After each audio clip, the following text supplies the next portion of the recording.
Buenas noches, amigos, amigas de IntelliJuris. Estamos de nueva cuenta en la serie de charlas jurídicas, como todas las semanas. Hoy tenemos un invitado de lujo, mi amigo, mi condiscípulo en la Escuela Libre de Derecho, un gran experto en derecho energético, Guillermo Manning Martínez. Muchas gracias por estar con nosotros, Guillermo. Al contrario, muchas gracias por invitarme. Tú desde el año de 1995 que fundaste tu despacho con otros prestigiados abogados, se han dedicado al tema del derecho energético en lo estructural. Hemos platicado en diversas ocasiones el tema, reuniones, celebraciones con nuestros colegas de la Escuela Libre de Derecho. Y sin lugar a dudas es importante conocer tu visión, tus conocimientos, tu punto de vista respecto de este tema. Empiezo con cuestiones muy básicas, Guillermo, me vas a disculpar, pero quienes no estamos familiarizados con el tema jurídico del derecho energético, nos surgen muchas dudas. En primer lugar, ¿en qué consistió la reforma de llamada privatización del sector energético en México, en particular la industria eléctrica, en el sexenio del presidente Enrique Peña Nieto, cómo estaba antes, etcétera? Si nos ayudas a dar un encuadre histórico, jurídico, nos podrá ser de gran ayuda para entender qué fue lo que sucedió con el acuerdo publicado por la Secretaria de Energía el 15 de mayo pasado. Si nos echas la mano, Guillermo. Claro, sí, que sí, con mucho gusto. Mira, históricamente, a raíz de 1960 que se da la nacionalización de la industria eléctrica, es el Estado el generador, distribuidor y comercializador de la energía eléctrica. Prácticamente en todo el país era la Comisión Federal de Electricidad y en la zona centro era la Compañía de Luz y Fuerza del Centro, que también fue nacionalizada, y entonces era el Estado el que generaba la electricidad, el que la distribuía y el que la comercializaba. Se empieza a dar el hecho de que hay que modernizarse, hay que ampliar, sobre todo, hay que cumplir con la demanda. El crecimiento demográfico del país lleva con ello la necesidad de dar energía, no solo a poblados, sino también el crecimiento económico, energía a la industria. Y entonces se empieza a plantear cómo podemos nosotros cumplir con ese requisito, con esa demanda energética. Y por ahí de 1995 se hace lo que sería, le llamaría yo, la primera reforma energética. Y en materia de electricidad se establece una serie de figuras para que privados empiecen a participar en la generación de energía eléctrica. Y tenían, para que el privado participe, 4 figuras importantísimas, que era el productor independiente, el pequeño productor, el autoabasto, el autoabastecimiento y la exportación. También se contemplaba la cogeneración. En esas 4 figuras se permitía ya la participación del sector privado en la generación de energía. El productor independiente no es otra cosa más que aquel que ponía una planta superior a 30 kilowatts, obviamente mucho más arriba de los 30 kilowatts, ya de megawatts, cuya finalidad era venderle a la Comisión Federal de Electricidad. Ellos no podían vender más que a la Comisión Federal de Electricidad, que era la única que realmente podría vender y comercializar. El pequeño productor, pues, era aquel que distribuía menos de 30 kilowatts y también cuya finalidad principal era venderle a la compañía, a la Comisión Federal de Electricidad. La sociedad de autoconsumo, esas se dieron para suplir las necesidades de muchas empresas de contar con energía eléctrica. como la comercialización estaba reservada a la Comisión Federal de Electricidad, tú hacías una sociedad de autoconsumo, te hacías socio y ese generador te vendía electricidad a un costo más barato. Entonces, la única manera de que tú tenías como privado de vender tu electricidad era haciendo una sociedad de autoconsumo. Y así empezó desde 1965, allá en el sexenio de Calderón, sería yo creo que más o menos como el 2008, 2007, que se inicia una nueva reforma energética que no llegó a mayores, no pasó gran cosa, respetó prácticamente la figura como la veníamos conociendo, productor independiente, pequeño productor, autoabasto, pero sí es la primera que ya empieza a desarrollar las energías renovables, lo que le llaman en el resto del mundo las energías limpias. Le empieza a dar mayor énfasis, ya las pone, ya las regula en la ley, y la idea siempre ha sido, por el problema del cambio climático, bajar las emisiones de CO2. Y las energías renovables se presentan como una gran alternativa para ello.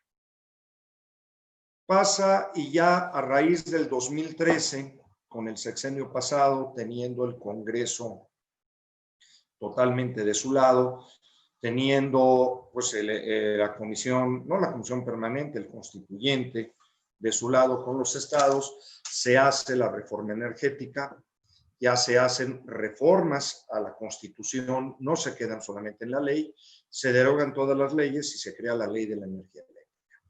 ¿Cuál es el objetivo de esto? El objetivo de esto es permitir más la participación del sector privado, crear un mercado eléctrico a través de la participación del sector privado, donde se privilegie la eficiencia y los costos.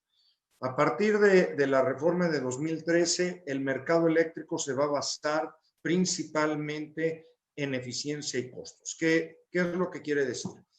Que lo primero que voy a despachar o lo primero que yo voy a poner a la venta son las energías más baratas. Y obviamente las energías más baratas va a ser aquel que produzca mayor cantidad y va a ser aquel que lo haga de manera más limpia. Y así es como empieza el mercado. Esa reforma de 2013 trae un cambio sustancial en cómo veníamos funcionando. Se trata, sí es cierto, de minimizar realmente a CFE. Antes CFE era el todólogo de la energía eléctrica y con esta reforma CFE pasa a ser un productor más, un agente de mercado más. Se crea el famoso mercado mayorista, donde tú hay subastas y tú puedes comprar energía eléctrica barata a futuro, en donde CFE también es un postor para los grandes consumidores, la industria principalmente. El sector doméstico, pues es un sector que queda casi cautivo con CFE y solamente las energías renovables, como los paneles en los techos, es lo que viene a impactar un poquito, ¿no? Pero sí, los grandes productores son los que vienen a ser ahora los grandes participantes del mercado. ¿Y esto qué pasa? Deja, en principio, desarticula la CFE. La CFE ya no se va a encargar de la transmisión de la energía eléctrica. Para eso crean el Centro Nacional de Control de Energía, con muchísimos exfuncionarios, obvio, de CFE. Y ese Centro Nacional de Control de Energía va a ser quien se va a encargar de distribuir la energía. No solo la que produce CFE, la que produce cualquier empresa autorizada. El sector eléctrico se hace como un mercado regulado, es decir, vas, sacas tu permiso ante la CRE y vas a ser un ente regulado por la CRE. La CENER solamente va a dirigir la política, la macro política energética, y el SENACE va a ser realmente el transportista. ¿Qué es lo que pasa? Tú buscas una zona de ubicación donde creas, te voy a poner un ejemplo. Hay una empresa que se llama Winalab, que está precisamente en Guinaná, Nuevo León, genera energía eléctrica en Nuevo León y la exporta a Guatemala. Esa distribución de energía eléctrica pues es lo que se llama el porteo, que pagas una cuota muy, muy pequeña y te permite tú generar energía eléctrica en cualquier parte del país, la subes al sistema y en otra parte del país la puedes bajar y consumirla. Y ese sistema es manejado precisamente por el CENACE, el Centro Nacional de Control de Energía. ¿Por qué? Porque la reforma energética, digamos que permite privatizar casi todo el sector energético, excepto la transmisión. La transmisión la consideró un elemento estratégico nacional y no lo podía dejar en manos de particulares, y por eso esta reforma energética se reserva la transmisión de la energía eléctrica. Y entonces los productores, sí. Sí, Guillermo, entonces la privatización, lo que se le llama la gran privatización, no implica ¿cómo se llama? La distribución de la energía. No, pero la comercialización sí. Sí. Sí. Y la producción también. La producción también. Entonces, exacto. CFE, como nos dijiste, la Comisión Federal de Electricidad, es un agente productor más. Sí, es un participante del mercado en igualdades de condiciones, que obviamente ya no son igualdad de condiciones. ¿Y por qué ya no viene siendo igualdad de condiciones? Porque CFE es un mercado muy obsoleto. Las plantas de CFE son plantas, las más nuevas vienen de 1970, se han venido actualizando. La manera de generar energía eléctrica, pues la tenemos, que es la hidrológica, que es a través de presas, que se han abandonado mucho. Uno de los problemas de la energía hidráulica, por decirle así, es que es muy agresiva con el medio ambiente. Tienes que generar presas y las presas inundan una gran superficie. Afectan la flora, afectan la fauna, afectan la zona donde vive la gente. Entonces, hace mucho que prácticamente las presas con finalidad de generación de luz se han abandonado. Y prácticamente, salvo Laguna Verde, que es energía atómica, toda la generación de energía eléctrica, quitando Laguna Verde y las presas, pues podemos decir que el 65 al 70% o más de la energía eléctrica es producida principalmente con combustibles fósiles. Se usaba un derivado del petróleo que se llama combustóleo, es como una especie de chapopote, es una sustancia altamente calorífica, te puede generar mucho calor, te puede generar mucha energía eléctrica, pero es altamente contaminante. Los barcos, los grandes barcos funcionaban con este combustóleo y ahora ya desaparecieron, y los pocos que puedan navegar pagan una cuota o una multa muy alta.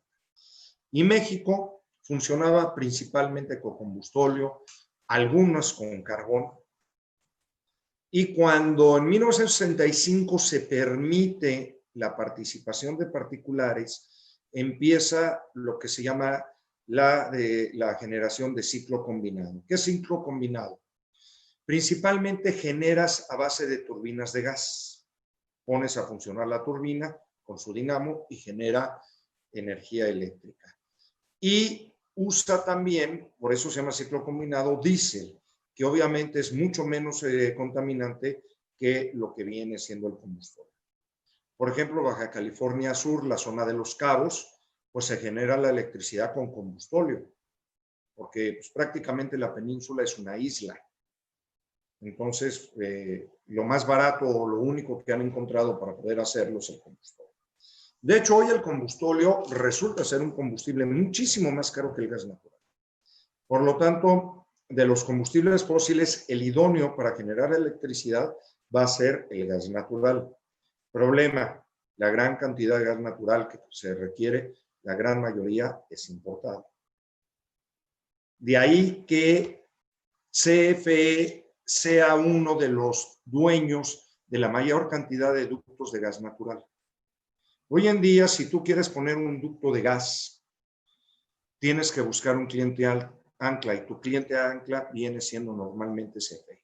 Por eso recordarán que hace como 6, 7 meses oímos por parte de esta administración que habían presentado demandas y estaban cancelando proyectos de gasoductos que porque se vulneraban o estaban no vulnerando los derechos de CFE, según ellos estaban saqueando CFE. El principal consumidor de gas natural en este país es CFE, al grado tal que una vez presentó una propuesta de decir, quítenselo a Pemex el control del gas natural y déjenmelo a mí. ¿Por qué? Porque yo soy el mayor consumidor, inclusive soy el mayor importador.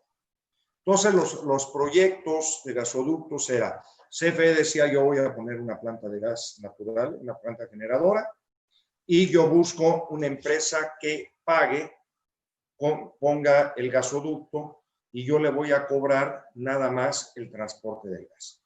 Ese mismo sistema es igual con el SENACE. Tú generas tu electricidad, la subes al sistema, que es lo que se llama el nodo o punto de interconexión, y la pones dentro de lo que se llama el sistema eléctrico nacional, el CEN, para que esté en el mercado, lo puedes comprar, puedes hacer subastas, todo ese tipo de cosas. Viene entonces la reforma, vamos a llamarle la privatización energética, en particular del sector eléctrico. ¿Y qué trae esto como consecuencia? ¿Crece la inversión nacional, la extranjera? ¿Cómo empieza a armarse la producción de energía eléctrica y la comercialización en un mercado complejo? Ahora, hace un momento comentabas que la casa habitación quedó, la casa habitación quedó dominada por la CFE, pero en el gran mercado, en el mercado del mayoreo, ¿cómo empezó a armarse ese rompecabezas de inversionistas nacionales, extranjeros, en los que CFE es un agente más? Sí, sobre todo desde 1995, con el productor independiente, se da una gran inversión. De hecho, el 17%, hoy me atrevería a decir que más, pero antes de esta nueva reforma, el 17% de la energía eléctrica era generada por particulares, que le vendían la energía a CFE, por decir, te voy a vender a $1 el kilowatt, y CFE la revendía a cualquier consumidor a $1.25, $1.15, ¿no? Y eso provocó un gran participación de agentes privados en el mercado, sobre específico en la generación de energía. Con el 2017, con el 2013, con esta reforma actual, que es la que se pretende de alguna manera pues pulverizar o congelarla, viene una gran cantidad de inversión extranjera. En especial, viene lo que se llama las energías renovables. La tecnología ya te permite generar bastante energía a niveles sumamente interesantes. La energía eólica, recordemos el Istmo, fue la primera panacea de la energía eólica, y posteriormente las granjas solares. Y tienen muchas ventajas, inclusive, como todo depende de cómo lo quieras ver. ¿Por qué? Porque todo ello requiere de grandes extensiones de terreno, y eso te permite hacerte socio o rentar esos terrenos a campesinos, que les da un ingreso extra. Porque, por ejemplo, la energía eólica, que son las torres con los generadores, no estás ocupando toda la extensión de tierra. Así es que ellos pueden seguir produciendo y cobran un X porcentaje de la venta de esa energía eléctrica. Así es que esa gente ha tenido un doble ingreso. En las granjas solares, si ocupas un poco más de terreno, normalmente se utiliza en zonas áridas, en zonas cuyo terreno no es agrícolamente explotado, y eso les permite a los dueños de las tierras tener un ingreso. Recordemos que México tiene el 52% de la tenencia de la tierra, que es ejidal. Y siempre se ha dicho que los ejidos son marginados o en gran cantidad, y eso le ha permitido a los ejidos tener un ingreso adicional por la renta simplemente de la tierra para poner esas instalaciones. Entonces, con esta reforma de 2013 viene una gran inversión extranjera, porque además, sí es cierto, la teoría era ya no invertir en CFE.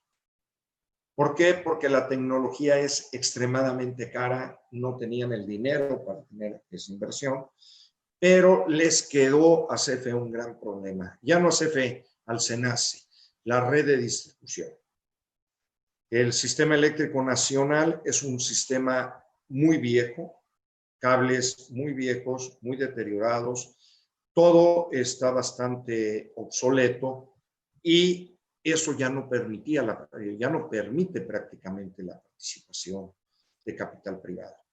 Aunque el último año del sexenio pasado se estudiaba un mecanismo a través de fideicomisos que permitía la inversión de capital privado para poder hacer tendido de sistema eléctrico. Uno de los más importantes iba a ser de Hermosillo a Tijuana, porque la península de Baja California es una isla, volvemos a lo mismo, no está conectado al sistema eléctrico nacional, depende de importar mucha electricidad de los Estados Unidos, y con esta nueva administración lo primero que se hizo fue cancelar precisamente esa licitación y ya quedársela con el Estado, pero el Estado no tuvo dinero y no tenemos un sistema de distribución eficiente. Una pregunta, Guillermo. Hace un momento decías que la producción, conforme a la reforma de 95, llegó al 17% del total nacional, la producción privada. Con la reforma de 2013, ¿qué nivel de producción tuvo la iniciativa privada en el total nacional? ¿Tenemos el dato? Mira, el dato exacto no te lo tengo ahorita, pero te podría decir que estamos entre un 45 a un 55% ya de la generación. O sea, creció Creció exponencialmente. 3.5 veces. 3.5%. Y básicamente a través de energías renovables. Energía renovable y en el sistema anterior, las sociedades de autoconsumo ahora se llaman proyectos legados, que podríamos seguir diciendo sociedades de autoconsumo, también creció bastante. Un ejemplo, por ejemplo, Cancún, la Asociación de Hoteleros, eran miembros de una sociedad de abastecimiento y ellos compraban la electricidad mucho más barata para que te pudiera dar CFE. O sea, se producían, digamos, su propia energía eléctrica Así es. como autoconsumo. Como autoconsumo. Como autoconsumo. Y es mucho más barato. Sí, claro. ¿Qué pasa ahora? Bueno, pues no sé si todo el mundo oyó lo primero que se dijo los primeros días del año, que el gas natural era caro, cosa que no era cierto, que dependíamos mucho del extranjero, cosa que sí es cierto, en concreto del vecino del norte. Y pues curiosamente tenemos a 2 senadores que son mineros y que son mineros de carbón, entonces se tiende o se quiere reactivar la generación de energía eléctrica a través de carbón mineral, cosa que va a aumentar considerablemente la contaminación en este país y en el mundo. México se había comprometido para el año 2050 en reducir la emisión de CO2 a la atmósfera por la generación de energía eléctrica en un 70%. Por eso es que las energías renovables tuvieron un impulso muy significativo. Y con esto, pues ya no. De acuerdo. A ver, entonces llegamos al 15 de mayo de este año. Había una inversión nacional, una inversión extranjera comprometida conforme un plan, lo voy a llamar en términos muy llanos, un plan de privatización, o que se permitía la inversión privada. Me estoy refiriendo básicamente a la producción. Teníamos energía eólica en desarrollo, energía solar en desarrollo, y todo esto en un ambiente de una reforma constitucional que está vigente y que llevó a una nueva ley y llegamos al 14 de mayo, el día previo a que se emite un acuerdo. ¿Qué fue lo que sucedió el 15 de mayo, Guillermo? Primero, desde el punto de vista jurídico, y el otro es, ¿qué razones se dieron para producir emitir ese acuerdo y provocar los cambios que ahí se proponen? Mira, primero me iría casi un mes antes. A finales de abril se da un primer decreto por parte de la Secretaría de Energía, un decreto donde se ordena prácticamente de desconectar a los privados. ¿Qué significa esto? ¿Cómo desconectar a los privados? Es decir, desconectarlos no subir su energía. Del CNE, ¿cómo se llama? Al SENACE. Se le da la instrucción al SENACE de no subir. Los primeros que no se van a subir son energías renovables, segundos, proyectos legados, terceros, productores independientes. En ese orden no se va a subir. La ratio legis no estaba tan equivocada. Si tomamos en cuenta que el país entró en una cuarentena y prácticamente el sector de mayor consumo, que es el industrial, y el segundo sector de mayor consumo, que es el comercial, quedó fuera, dejó de consumir energía, pues estaba generando, según las autoridades energéticas, un gran problema para la administración del sistema. Y obviamente lo que en el trasfondo era, pues yo lo que quiero es vender mi energía, yo Estado, y se consideró desconectar a los privados primordialmente para que sea el Estado el que esté vendiendo la energía eléctrica.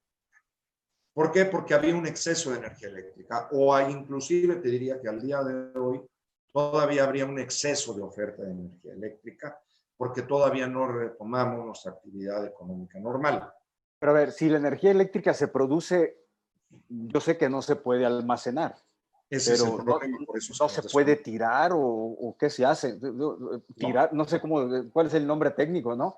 Es decir, se producen 1000 y se están consumiendo 100, pues los 900 no hay un depósito donde ni se almacene ni se desperdicie. No, en esas grandes cantidades no lo puedes almacenar. Entonces, ¿qué es lo que hacen? Te desconectan. Pues si esa energía que estás generando pues, se pierde, lisa y llanamente. Pero la razón era porque era transitorio, era por el problema del COVID. La sorpresa viene 15, 20 días después, cuando la Secretaría de Energía saca este nuevo decreto, las políticas para confiabilidad y estabilidad del sistema, donde prácticamente pues se entiende que las energías renovables, pues ya no te vamos a recibir, te vamos a desconectar. ¿Por qué? Porque ellos dicen que las energías renovables son intermitentes, y eso es cierto. Si es eólico, dependes de la velocidad del viento. Si es solar, dependes de la intensidad del sol o bien de la radiación solar. Entonces, no tienes una certeza de que yo voy a tener todos los días 50 o 10 megawatts para subir por parte de este tipo de energías y yo poder planear cómo voy a manejar el sistema de distribución. Si lo vemos desde ese punto de vista técnico, eso es muy cierto.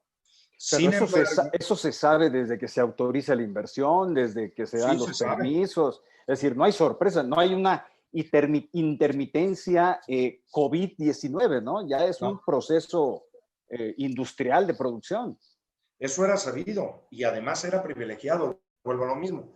¿Por qué? Porque la generación de energía renovable es abismalmente más barata que cualquiera que pueda producir CFE.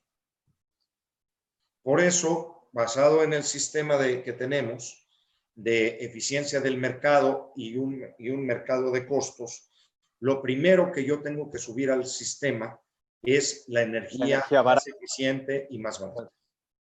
Y ahora con esta política, alegando una intermitencia que ha sido conocida, que de 2013 se conocía o mucho antes y que curiosamente no había afectado la confiabilidad del suministro, ahora ellos de repente dicen sí, Y es importante decir esto. SENACE, que es el encargado de manejar el sistema, jamás se quejó ni jamás dijo, esto es un problema. Fue la Secretaría de Energía cuando un día dijo, hoy para mí esto es un problema. ¿Verdad, SENACE, que es un problema? No, pues sí, es un problema. Ah, bueno, pues yo te voy a decir cómo lo vas a hacer. Y entonces ahora se trata de desconectar primeramente las energías renovables.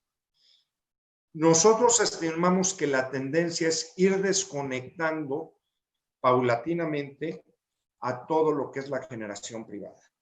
La que más les incluyendo ciclo combinado de iniciativa privada, todo. Hay una pregunta específica sobre eso. Luego, por ejemplo, ustedes recordarán que anunció Bartlett, decía, es que los privados son muy abusivos, porque no nos pagan el derecho de transporte. Eso no es cierto. Toda la vida siempre se pagó un porteo. Si vemos ahora qué trata de decir esos lineamientos, es que se reclasifique el costo. Entonces, ¿esto a qué nos va a llevar? De funcionar perfectamente estos lineamientos, la energía eléctrica se va a encarecer tremendamente para todos. Para todos, para todos. Para el sector industrial, para el sector comercial e inclusive para el sector doméstico. Mucha gente hoy en día ya se está quejando del incremento del precio de la luz por parte de CFE en el sector doméstico. Pero, ¿y por qué se va a incrementar? En primer término, porque la energía generada por CFE, como es con sistemas sumamente obsoletos, con combustibles sumamente caros, pues te va a encarecer su generación, su producción. En segundo lugar, porque la poca energía privada que pueda todavía estar, la tendencia es encarecer el porteo. Es decir, en pocas palabras, subirte la cuota de la autopista. Antes yo pagaba centavos, creo que cuando empezó el porteo se pagaba 1 centavo por kilowatt y ahora quieren cobrar muchísimos más centavos o casi el peso por kilowatt. Y entonces, ¿qué es lo que te va a pasar? Que toda la energía eléctrica se va a encarecer descomunalmente. Guillermo, cuando el 30 a finales de abril se toma la medida de desconectar al sector privado, productor de energía, del sistema, ¿qué hicieron las empresas privadas? ¿Se ampararon? ¿Lo aceptaron? Era temporal. Algunas se ampararon por mero formalismo de protección, pero realmente no había generado un descontento porque estábamos en el entendido que todo esto era transitorio. De hecho, ese decreto también decía que la causa era el COVID y que iba a durar mientras durara la contingencia. La sorpresa fue que a los 15, 20 días, dice, no, ya esto ya no va a ser solo por el COVID. Ya la ratio legis cambió, mientras que en abril la motivación para la desconexión era un estado de excepción por el COVID. Ahora ya no es un estado de excepción, yo digo que las energías renovables me generan desestabilización en el sistema y las tengo que sacar. Y yo digo que los proyectos legados, lo que eran los autoabastecimientos y la producción independiente de privados, me están robando, me están cobrando muy poco, me están pagando muy poco y te tengo que desconectar y los que se queden te tengo que subir el porteo. Es decir, ¿y cómo va a funcionar? El acuerdo del 15 de mayo no quitó los permisos, nada más cortó en definitiva la conectividad. La conectividad. No se meten. Bueno, si no conectas, no desconocen. Solamente te hacen obligatorio tu permiso, ¿no? Sí, claro, te lo dejan, sí. Te lo hacen ineficiente, te lo convierten totalmente ineficiente, ¿no? Si produces para no conectarte, comercializar, cuando necesitas necesariamente las redes de transmisión de CFE, te quedas fuera del... Fuera. No puedes transportar nada, ¿no? Puedes usar tu auto, pero no puedes usar la autopista. Sí, no hay acceso a la autopista. Deja tu automóvil encendido si quieres en la cochera, pero hasta ahí. Oye, Guillermo, ahora, pero esto jurídicamente, ahorita dices tú, hicieron ineficientes, inoperantes los permisos y por lo tanto todo lo que está aparejado, inversiones, planes, proyectos, comercializaciones, endeudamientos, etcétera. Todo esto, ¿cómo se cimbró en términos de inversión y de comercio? Porque hay inversión extranjera en todo esto, ¿no? Hay muchísima inversión extranjera. Y yo creo que es algo muy interesante a qué se le está apostando. A lo mejor se está apostando a dos cosas. A nacionalizar, a expropiar de alguna manera muy velada otra vez la industria eléctrica y dos, a llevarla a la quiebra. Nacional Financiera tiene puesto en créditos más de 150,000 millones de pesos en proyectos de energía renovable. ¿Qué es lo que te va a pasar? Si yo ya no puedo vender, voy a caer en impago, me vas a ejecutar las garantías y el Estado a través de Nacional Financiera se va a quedar con las plantas generadoras de energía. Ya no voy a salir como en 1938 con el petróleo, en 1960 con la electricidad envuelto en la bandera nacional y voy a nacionalizar por el bien común porque es estratégico. No, ya no nos vamos a meter en eso, que es un poquito lo que pasó en Venezuela, ¿no? Te hicimos inviable todo tu modelo de negocio y o me lo vendes o ahí te quedas con los fierros, ahí tú sabes. Y si tienes créditos, pues los créditos nacionales son los que van a estar más a favor del Estado. Recordemos que a raíz de la crisis del 2008 con este señor Maddox, que generó esa gran crisis por los fondos de inversión, en materia energética, los fondos de inversión de todo el mundo están metidos en esos proyectos. Ya no están en el mercado inmobiliario, están en el mercado energético, no solo en México, en todo el mundo.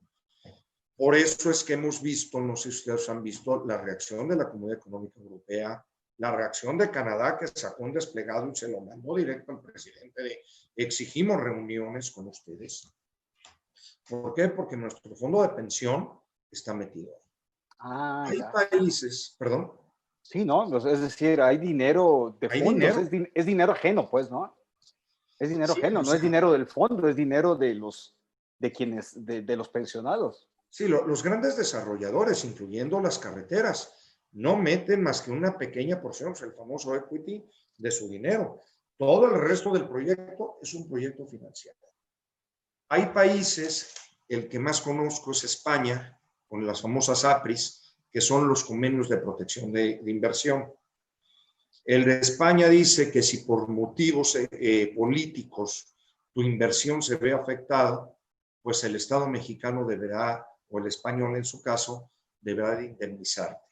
Pero si lo ves de esa manera, si tú aplicas ese convenio, pues es una manera muy diplomática de expropiarte tu empresa. Ok, no, nos vamos a arbitraje internacional, me ganas, ¿cuánto valen tus fierros? Tómalos y ahora son míos. Pero no se trata de recuperar solamente mi inversión. Esto es un esquema de negocio, o sea, los fondos de inversión te prestaron dinero porque es un esquema de negocio, no solamente vas a tener tu tasa de retorno bruta, sino con la utilidad. En el caso de ductos son a 30 años, o sea, todo este proyecto son a 30 años, por eso los permisos promedios son de 30 años. Oye, hay una pregunta que ya le diste alguna respuesta de Idalia Manzanares. ¿Se puede decir que el gobierno quiere tener el monopolio de la energía con producción obsoleta? ¿Lo ve como área de oportunidad? Te preguntan. Yo creo que sí.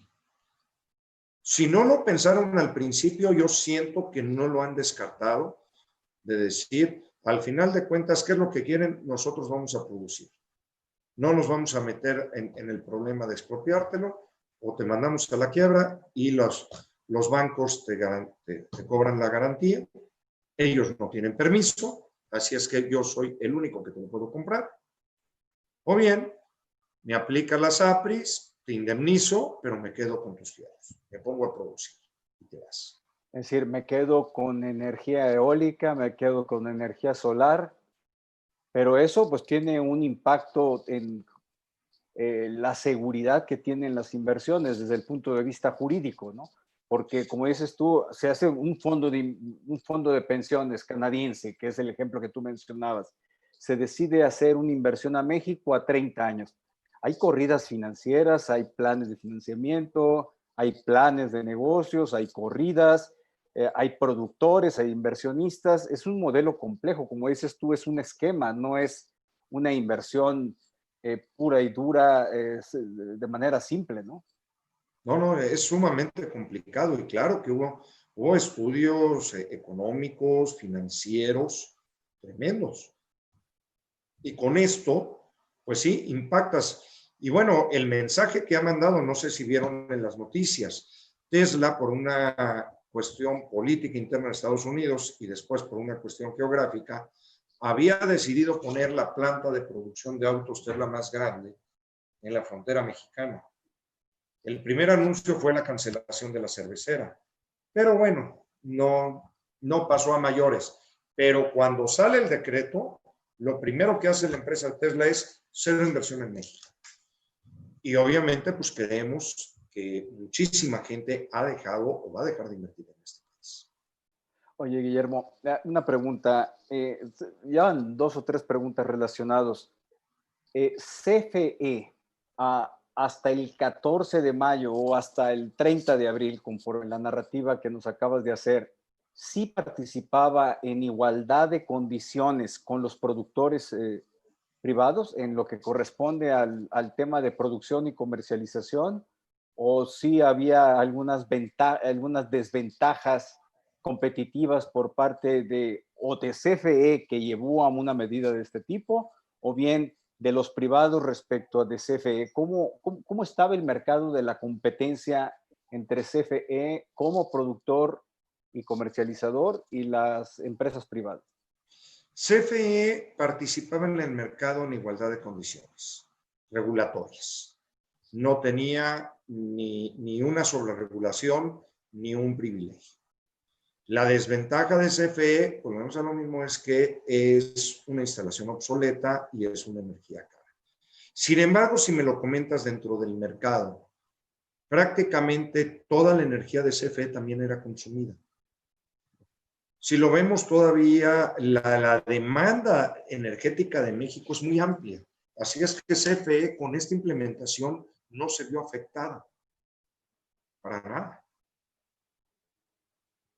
Y CFE va a tener una capacidad de producción en tus conocimientos que tienes del mercado, de la producción, quitando a las energías renovables que andaban ya en el orden del 40, 45%, comentabas, o 50%, va a tener CFE la capacidad de producción suficiente en estos momentos. No. Trata de reactivar plantas totalmente abandonadas. Tratará de mantener, aumentar su generación. Es importante entender una cosa. Para efectos, por ejemplo, de tarifa. Las tarifas de luz que tú pagas no son tarifas cuyo costo sea único.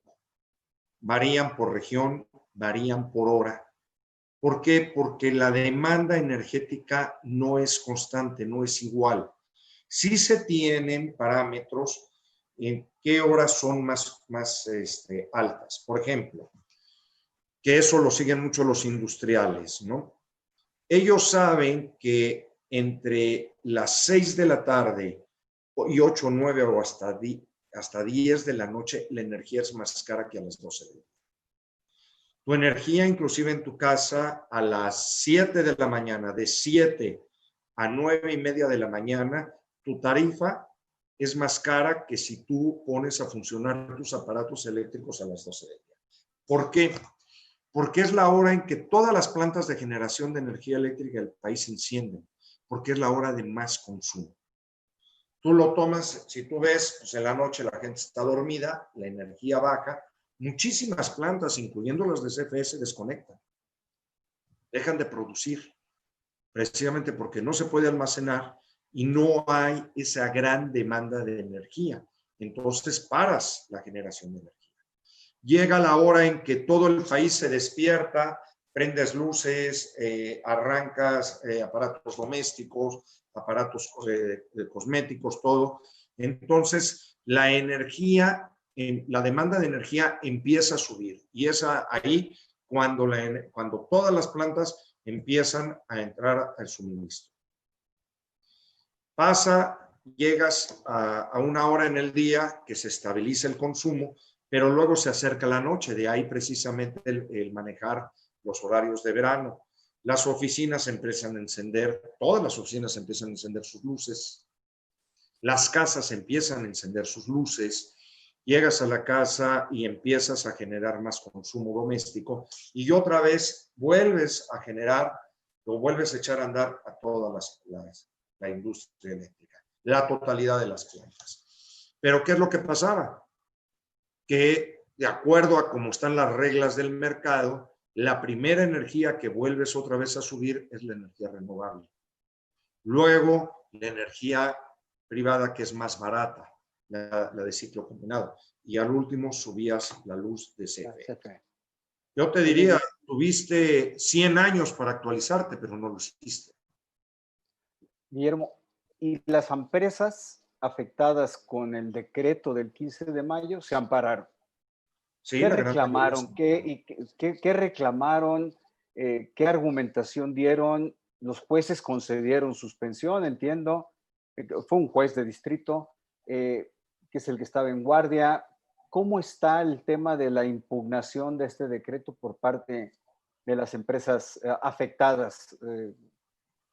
Hay un primer argumento que yo creo que ese es de forma y no se puede, no tiene cabida de cómo sacarlo. Recordemos que fue tal la molestia que el director de regularización y normalización renunció.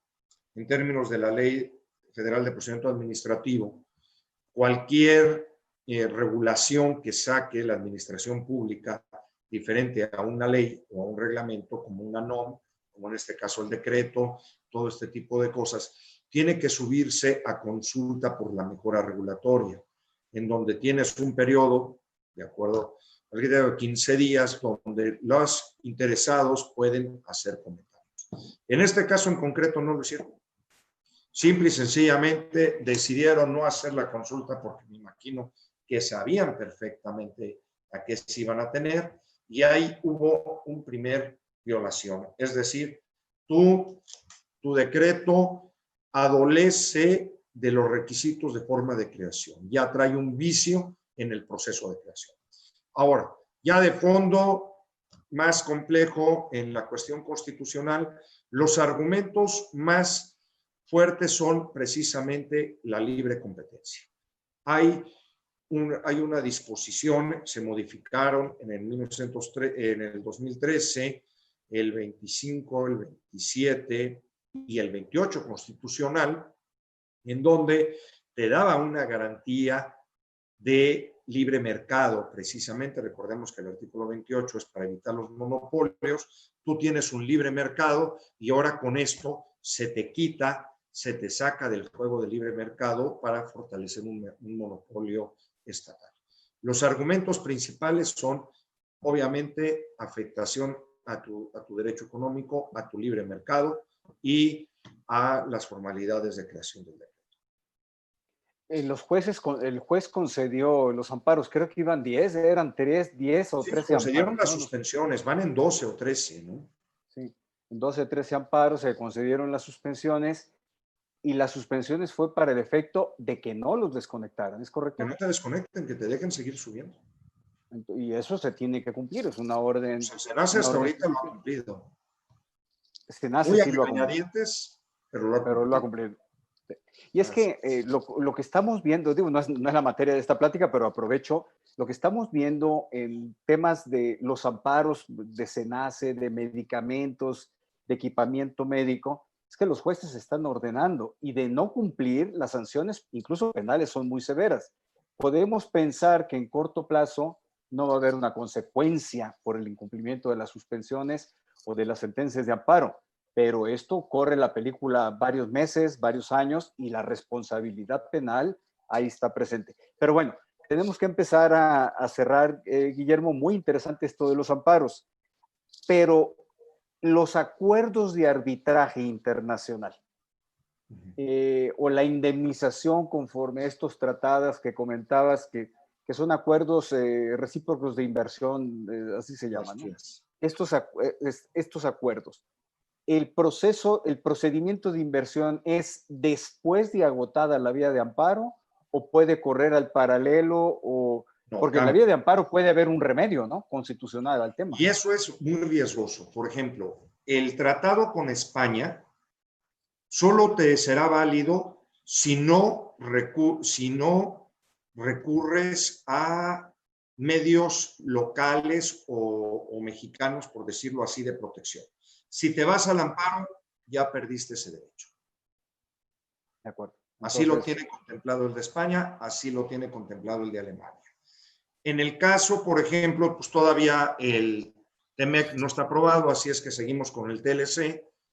Pues de la vez que yo lo consulté, realmente el sistema de resolución de controversias está casi en blanco. Ese no te protege. Por eso es que Canadá se quejó mucho. Porque él sí no tiene prácticamente a través del TLC un mecanismo que le garantice cuando menos la recuperación de su inversión. A diferencia del Tratado de España o el de Alemania. Pero sí, en los casos de las APRIS, no puedes recurrir a sistemas de defensa nacionales. Te tienes que ir ya directamente al panel internacional.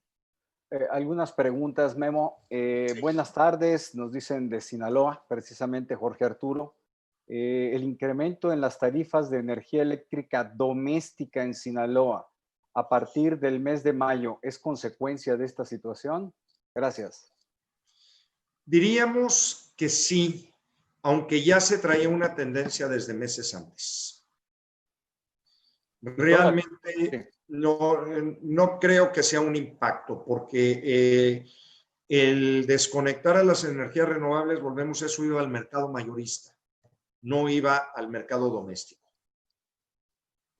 En caso de consumo, nos pregunta Daniel Carcaño, en el caso de consumo de energía doméstica, ¿cómo puede saber la Comisión Federal de Electricidad cuánto se consume por domicilio en horario más caro si el recibo solo especifica por rango de cantidad consumida y no en horario en que se consumió?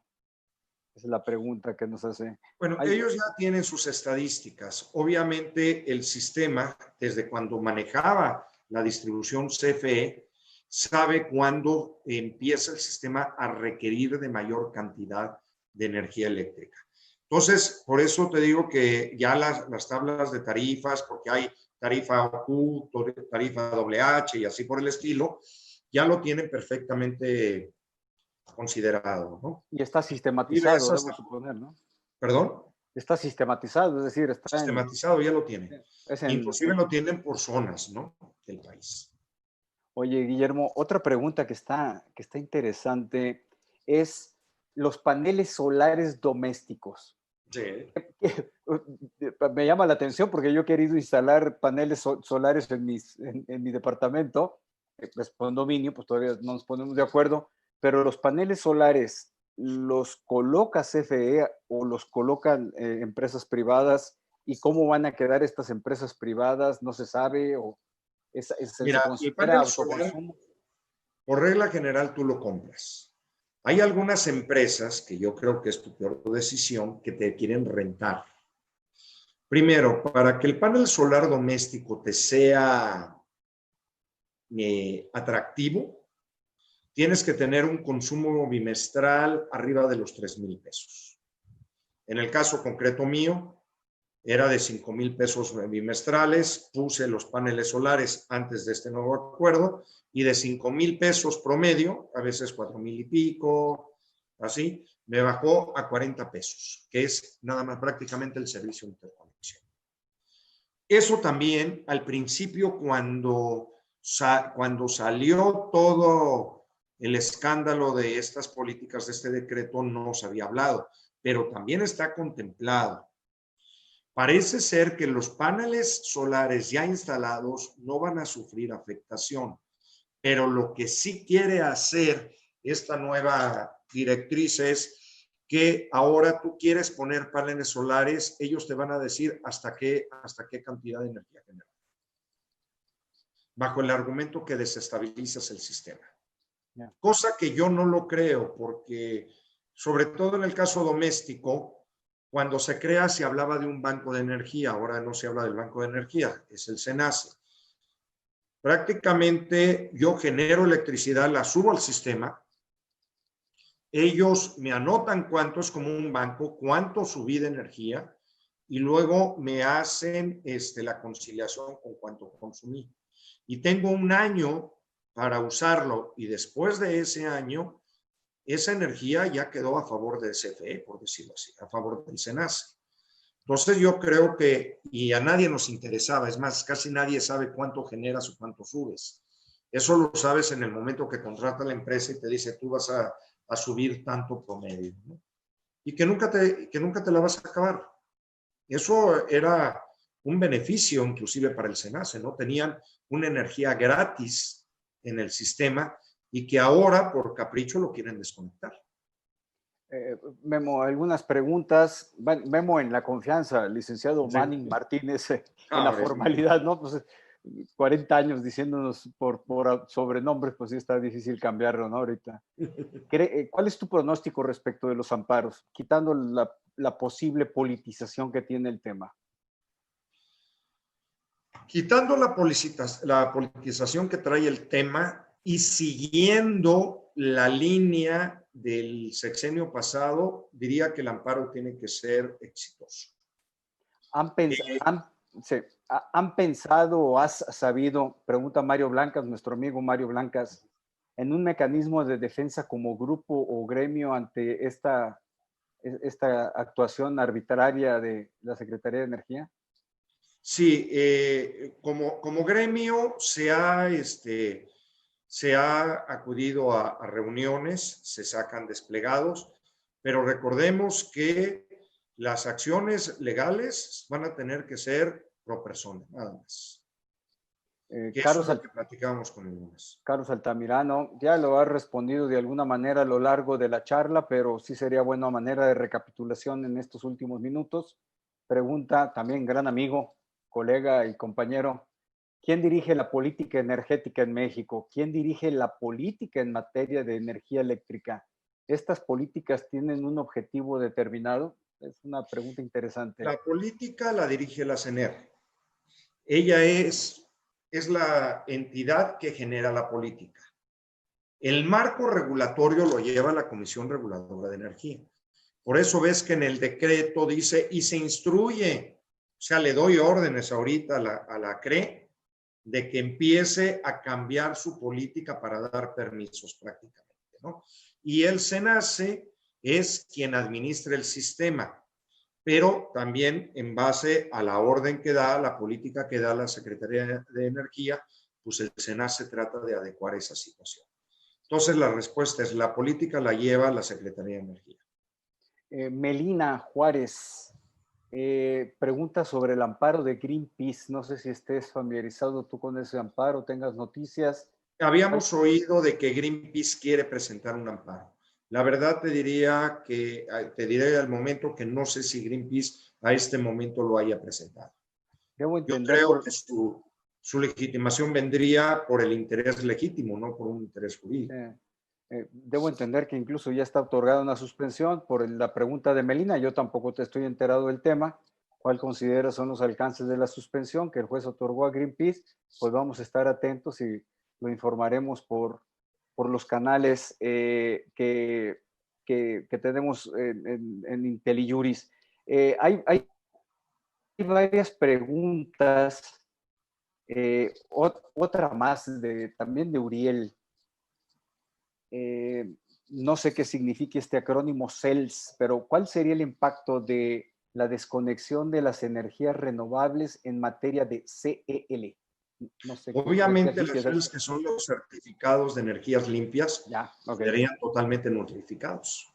¿Serían qué, perdón? Recordemos que por política precisamente la industria tenía que ir adquiriendo certificados de energía limpia.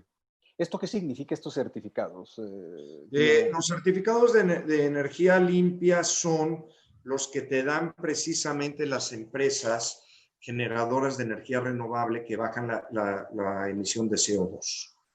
Entonces, yo al adquirir energía limpia, adquiero certificados de energía limpia, que inclusive también tienen cierta versatilidad en el mercado. Pero sobre todo las grandes empresas, por ejemplo, las siderúrgicas, tenían la obligación de adquirir CELS como parte de su campaña a disminuir la contaminación que su propia industria genera. Ya, Y esa solamente era a través de energías renovables. Ya, perfecto. Guillermo, muchas gracias. Ya llegamos a la hora. Hay muchas preguntas todavía muy interesantes. Pido una disculpa, te vamos a mandar, el director de IntelliJuris te va a mandar el archivo con todos los comentarios, con todas las preguntas.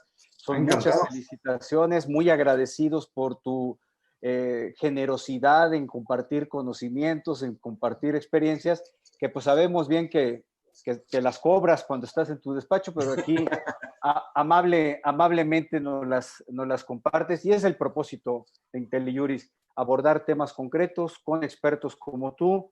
De corazón te agradezco, te aplaudo, la clara exposición, muy ordenada, muy sistemática, históricamente bien contextualizada, con datos comerciales que son muy importantes, con datos de inversión, con una realidad, con mucha franqueza, lo que nos ayuda a tener un entendimiento jurídico, no solo, sino también industrial, de la industria energética, en particular del sector de energía eléctrica.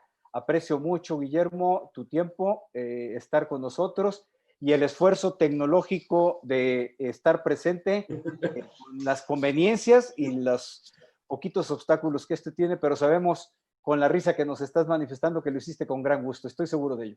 Claro que sí. Muchas gracias por invitarme, muchas gracias por escucharme y les deseo todo lo mejor. Muchas gracias. Estamos pendientes. Y ustedes, muchas gracias, amigas y amigos de IntelliJuris. Nos vemos mañana a las 7 de la noche con otra charla jurídica, principios generales de los concursos mercantiles, con el maestro Antonio Silva Oropesa, un gran experto. No se lo pierdan. Muchas gracias.